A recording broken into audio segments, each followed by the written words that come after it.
диария, висока температура, отслабнах на тегло. Отидох на преглед при педиатър първо. Той ме изпрати при гастроентеролог. При колоноскопия се установи, че е болест на Крон. В началото беше много трудно. Не исках да контактувам с никой, стоях затворена вкъщи. Не исках и на училище даже да ходя. Между половина и една година някъде беше. Четях книги. Беше ми доста стресиращ факт, че имам заболяване, което не се лекува, че трябва да съм на някаква терапия, лекарства, инжекции.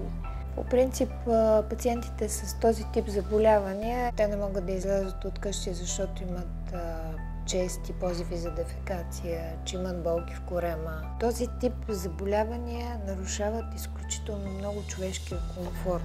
Тя е много лъчезарна и това, което е помагало в нейното заболяване, на мен ми е помагало, е изключително позитивното й отношение, каквото и да се случва. Какъвто и стрес, каквато и изненада да има здравословна, Вики винаги гледаше положително на нещата с една вяра, че нещата ще се наместят, ще се оправят. И аз съм изключително благодарна на това нейно отношение, защото то помага в терапията. Навърших 18 години, не можеха вече да ме лекуват в педиатрията и тогава доцент Желев ме прати при професор Спасова и така се запознах с нея. Тя ме грабна от самото начало с увереността, с която говореше.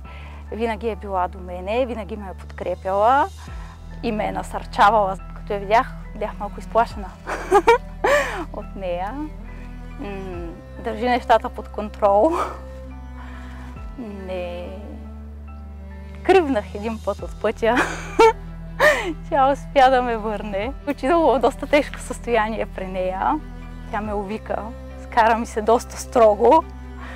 И осъзнах си грешката. Майка ми живее в Германия. Там се влоших, върнах се с много сериозен перианален абсцес, който е вследствие на активизиране на заболяването. И последваха доста неприятни месеци за мене. Ние си следяхме пациентите горе-долу на 3 месеца. И нея нямаше и аз започвам да звъня на личните телефони на нейните роднини. 3 дни. По-късно Вики дойде и това, което видях, не искам да го виждам повече в живота си.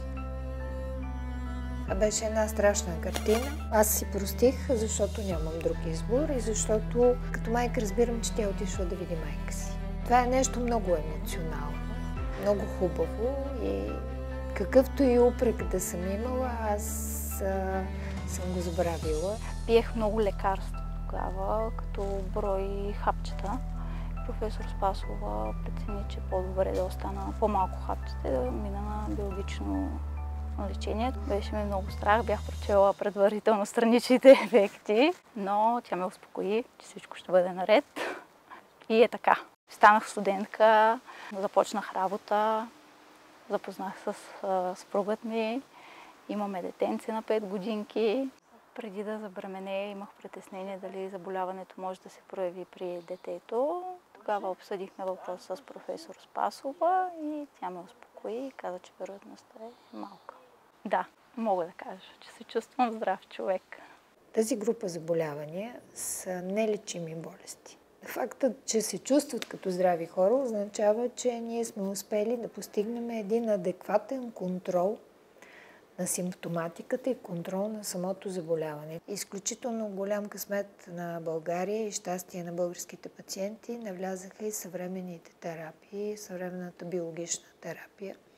Терапията е взаимно доверие и избор на правилния лекар и избор на правилния медикамент. Нямам помисли за други лекари. Имам 100% доверие на професор Спасова и много я обичам. Тя ми е втората майка.